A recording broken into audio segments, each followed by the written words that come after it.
bei Plünderung. Als Ordnung machen. Kann die Gefangenen ja schon mal verhören. Hast du gestohlen? Geplündert?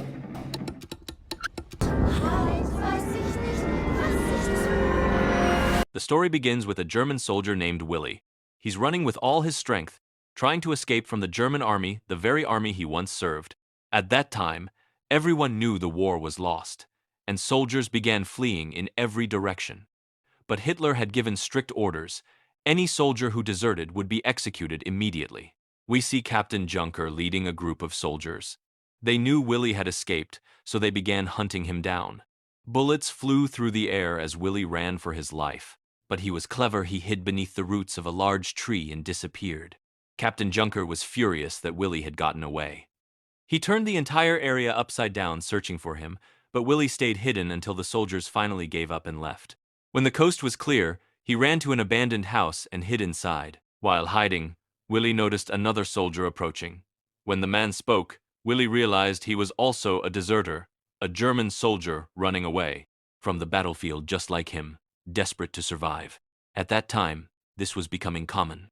Many soldiers knew the war was over, so they abandoned their posts and tried to find any way to live. Both men were badly wounded and starving. That night, they decided to steal food from a nearby house. But when they reached a small farm, they saw something horrifying. A man hanging from a tree. He was another soldier, executed and left as a warning to thieves. It was a terrifying sight, but hunger was stronger than fear, and the two desperate men decided to risk it anyway. Willy sneaked into the chicken coop to steal some eggs, while the other soldier picked up a rock, ready to kill the homeowner if needed. Suddenly, chaos broke out. The homeowner woke up from the noise. The soldier panicked and hesitated to attack. The homeowner screamed, and within seconds, his whole family rushed in. They caught Willy's companion and beat him to death. Willy watched in horror from his hiding, terrified. He ran off into the cold night, but exhaustion, hunger, and the freezing weather took their toll. He could barely move. After wandering for hours through the snow, he spotted a military vehicle abandoned on the side of the road. When he looked inside, he found a suitcase, and inside it was a German officer's uniform. Because of the cold, he put it on to stay warm. He also found food, cigarettes, and fruit. He ate greedily after so many days of hunger. That moment changed his life. Once he put on the uniform and cleaned himself up, he looked exactly like a real German officer, complete with medals and authority. He began to enjoy the act, practicing how to walk, talk, and give orders like a true officer. Then, out of nowhere, another soldier appeared. He looked exhausted but still saluted Willy respectfully, believing he was an officer. The soldier introduced himself as Freytag. He explained that he'd been separated from his unit and had been wandering for 2 days. According to military law, any soldier separated from his command must report to the first superior officer he finds. Since Willy appeared to be one, Freytag asked him to join him. When Freytag saw the broken vehicle, he offered to fix it. Willy, afraid his secret might be discovered, even considered killing him. But Freytag soon managed to get the car running. He opened the door for Willy like a true subordinate.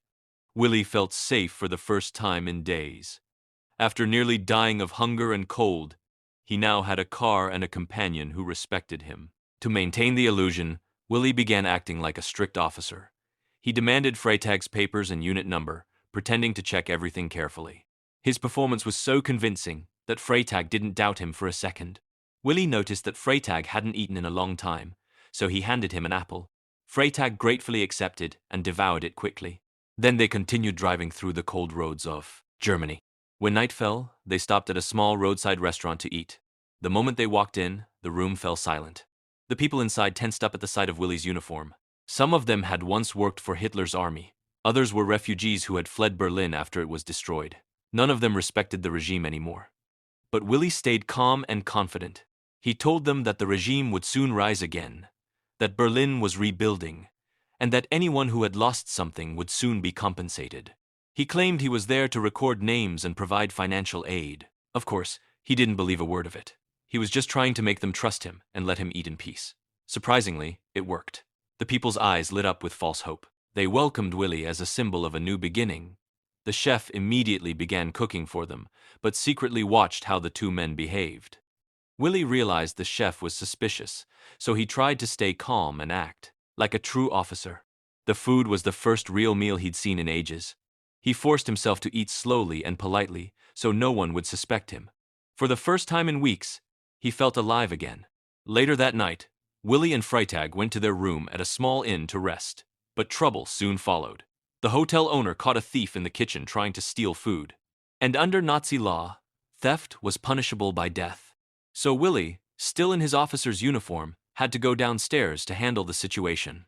He fully embraced his fake identity, stood tall in front of everyone, raised his pistol, and shot the thief on the spot. The crowd froze in shock, but then their fear turned into admiration. In their eyes, he wasn't just pretending anymore, he was a real officer who had restored order. From that moment on, Willie's authority grew stronger. The uniform had become his shield, his disguise, and his new identity. The next morning, Willie and Freitag entered a house under the pretext of performing their duty. But in truth, they just wanted to have breakfast. Inside, they found a group of German soldiers making a lot of noise. The homeowners were terrified. As soon as Willie saw the soldiers, he straightened up and got fully into character. He ordered them to behave and demanded to see their military papers to check which unit they belonged to. One of the soldiers noticed something strange. Willie's pants were too loose, and his right bootlace was untied. Suspicion grew, and he questioned him carefully. But Willie stayed sharp. He turned the situation around with confidence and authority, speaking like a real officer until all their doubts disappeared. The soldiers explained that they had been separated from their unit and hadn't found another to join for days. Willie quickly decided to take advantage of the situation. He told them, "All right, men from today, you're all with me. You're lucky. I'm on a special mission, and I need experienced men like you." The soldiers immediately agreed, excited to have a commanding officer again. Within minutes, they all left together with their new commander.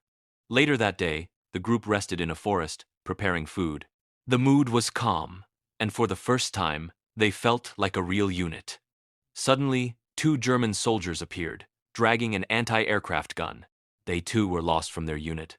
But when they saw Willie in his officer's uniform, they froze and surrendered immediately, asking to join his company. A few hours later, the car ran out of fuel. Willie ordered everyone to push the car and the heavy cannon by hand. The men obeyed without question, even though they were exhausted. It showed just how strict and demanding German captains could be with their troops. Everything was going perfectly for Willie. All the soldiers believed his act. Except one. A soldier named James. He had started to doubt Willie and had reached his breaking point from all the marching and pushing. He finally snapped, pointed his gun at Willie, and was about to shoot him, but before he could, a regional captain named Sichner appeared with his men. They stopped Willie's group and began searching everyone. Sichner asked each soldier to show their military papers. Willie stood tall and proud but felt intense fear when the captain turned to him.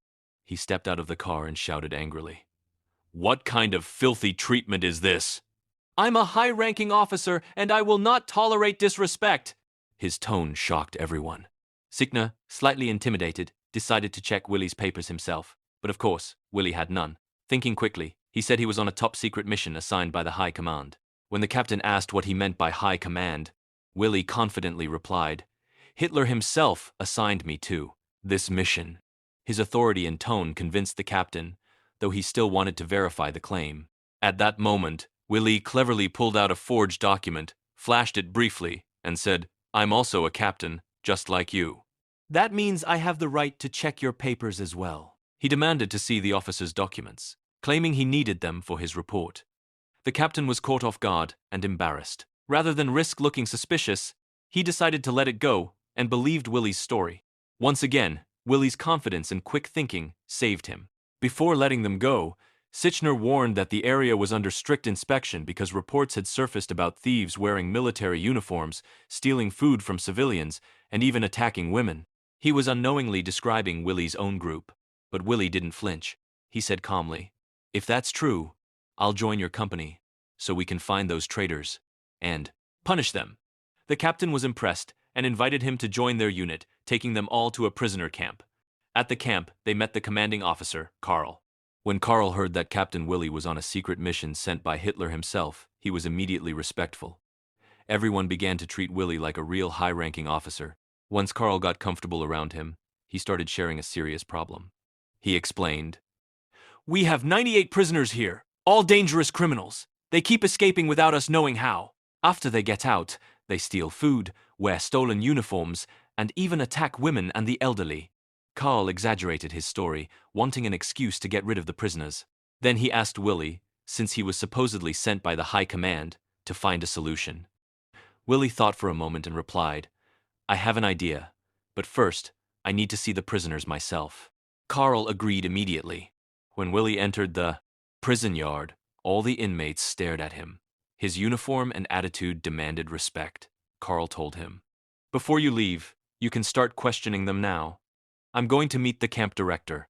Once Carl left, one of Willie's soldiers, James, started beating a prisoner violently with a stick, even stealing the man's money. Willie just watched silently, not stopping him, as if approving what was happening. Meanwhile, Carl went to the camp director to inform him that a captain had arrived. But then he learned something shocking. The camp had decided to execute all the prisoners that very night. Carl was stunned, and the situation became even more tense when he discovered that the director was having an affair with the woman Carl loved. The director, hearing about the planned executions, was horrified. "How is that possible?" he shouted. "These prisoners still have active court cases. Executing them without orders would be a crime." But Carl didn't listen. He left the office in silence, furious and jealous. Moments later, the camp supervisor noticed several people digging outside. When he went to check, he realized they were digging graves. Horrified, he rushed forward and saw that the executions had already begun. Prisoners were being shot one by one without permission or trial. The camp director ran to Willie, shouting angrily, "These prisoners still have ongoing cases. There's no official order from the High Command to execute them. No one even confirmed that you were sent here." But Willie didn't back down. He looked him in the eye and said confidently, "Hitler himself sent me here. That means I have full authority. I give the orders here, not you." The director refused to believe him. "Give me time to contact the command and verify," he said. He went back to his office, picked up the phone, and called a senior officer. "A captain named Willie just arrived," he explained. "He claims Hitler sent him personally, and he's already ordered the execution of the prisoners. 5 have been killed so far." The senior officer replied calmly, "All right. I'll come tomorrow myself to investigate and decide what should be done." The director finally felt relieved, believing justice would soon be served. But Carl wasn't relieved at all. His eyes were cold, filled with anger and suspicion, as if he already knew something terrible was coming. Later, Carl sits alone with Willie to discuss what happened. In the end, they agree that Carl will contact the Justice Ministry about the prisoners' situation. But the truth is, Carl isn't doing it for justice. He simply couldn't control the prisoners himself, and what Willie did made his problem disappear. He feels relieved, even if it came through bloodshed. Since the camp director betrayed him with the woman he loved, Carl decides to handle everything on his own. He picks up the phone and calls the Justice Ministry officer in Germany. But before the call ends, Willie asks to speak to them personally. He takes the phone and, with complete confidence, explains that the camp is in chaos and that he's taking control of the situation. Willie's words are so convincing that the officer on the other end agrees. "All right, Captain," he says. "Take whatever actions you see fit and deal with any problems the soldiers face." That moment makes Carl extremely happy. He feels like he finally has the green light to do whatever he wants. He opens the window and tells the manager coldly, "Stay in your corner. Your role is over." The next scene shows Carl standing before a long line of prisoners. His expression is cold and lifeless as he arranges them in rows, pretending it's a mission instead of an execution. The prisoners begin to march toward a massive trench dug into the ground. They know exactly what awaits them, but they start singing the national anthem, their final act of courage. That trench is their grave. Next to it stands a huge anti-aircraft machine gun, the same one Willie brought with him. Without hesitation, the soldiers open fire. The bullets tear through flesh and bone, covering the place with blood and screams. Willie shouts in horror, but he's forced to keep quiet to protect his secret. Within moments, around 30 prisoners are slaughtered, no trial, no defense, no mercy. Willie stands still, his face blank, but inside he's falling apart. For the first time, he realizes that he's the one who opened the door to this massacre. Carl then orders the remaining soldiers to finish off the wounded. His thirst for blood is limitless. But that cursed day isn't over yet. Later that night, 7 more prisoners are killed and thrown into the same pit, which is already filled with the blood of their comrades. Freytag witnesses everything from a distance, pale and trembling. He can't believe what they've become, monsters, with no trace of humanity left. Suddenly, a faint scream rises from the pit. One of the prisoners is still alive, begging for mercy. Willie turns to Freytag, and in a firm tone, orders him to finish it. Freytag's hands shake as he obeys. A single shot ends the man's life, and silence falls over the camp once again. After the massacre, Freytag stands before Willie, barely holding himself together. He salutes him, tears filling his eyes, unable to believe that the man giving these orders was once just another deserter like him. The night passes slowly, heavy with guilt and dread. But by morning, new suspicions begin to rise. The camp director, who had stayed silent, starts to notice something terribly wrong: prisoners disappearing, strange reports, and secret burials. He decides to take a brave step and contacts the Ministry of Justice himself. They ask him to file an official complaint, so he immediately leaves the camp to do it in person. Meanwhile, the remaining prisoners are ordered to bury the bodies, but fear paralyzes them. They refuse to touch the corpses of their dead friends. The air smells of death and smoke. Willie's soldiers take over the task, shoveling dirt over the blood-soaked pit. Willie watches from a distance, a faint smile on his face. He thinks he's restored order, but in truth, he's drowning deeper in the illusion of his fake authority. His false power becomes an obsession, and the voice of conscience inside him finally goes silent. Night falls, again, and the camp turns into a mad celebration. Music blares, laughter replaces screams, and the same men who killed without mercy now dance and drink to forget. The party spirals into chaos. Fights break out, and the camp once again drowns in madness. Willie steps away from the noise and sees a horrifying sight in the distance: a group of prisoners still alive, tied up and tortured by drunken soldiers. Something inside him snaps. He decides to free them, but in his twisted mind, freedom has a cruel meaning. He unties them, only to tie their hands again, giving them false hope. He orders them to run. The prisoners obey, desperate to escape. But after only a few steps, Willie raises his gun and shoots 2 of them dead. He hands the gun to another prisoner and orders him to kill 2 more. When the next man refuses, he turns the gun on himself and ends his own life. The next morning, the sky roars with the sound of British planes. The English army launches a massive bombardment on the camp. Within minutes, everything is reduced to rubble and smoke.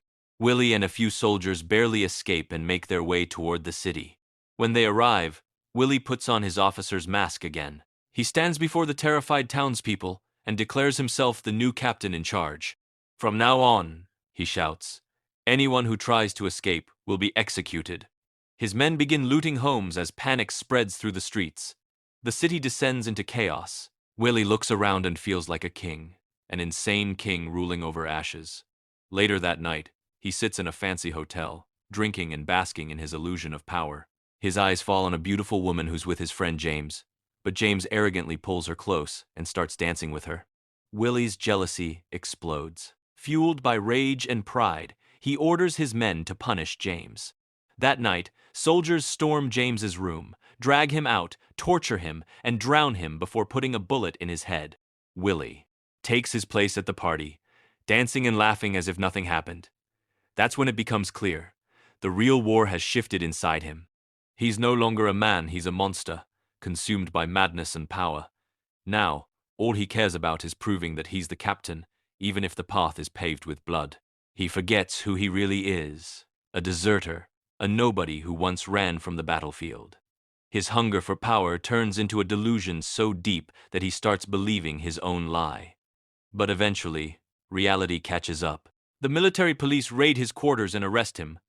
Willie is stunned, unable to comprehend that his reign is over.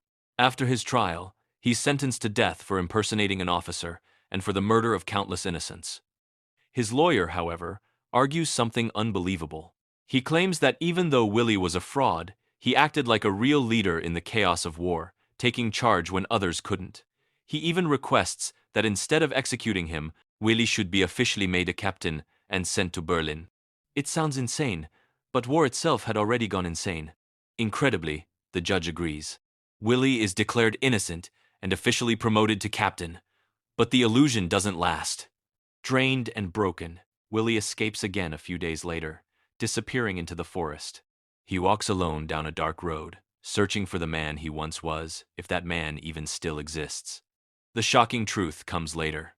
On the 23rd of May 1945, the Royal Navy Police in Germany arrest him again not for war crimes, but for stealing a loaf of bread. Yes, just a loaf of bread. He's put on trial once more, and sentenced to death along with 6 others. On the 14th of November 1956, they are all executed. And that's how the story ends.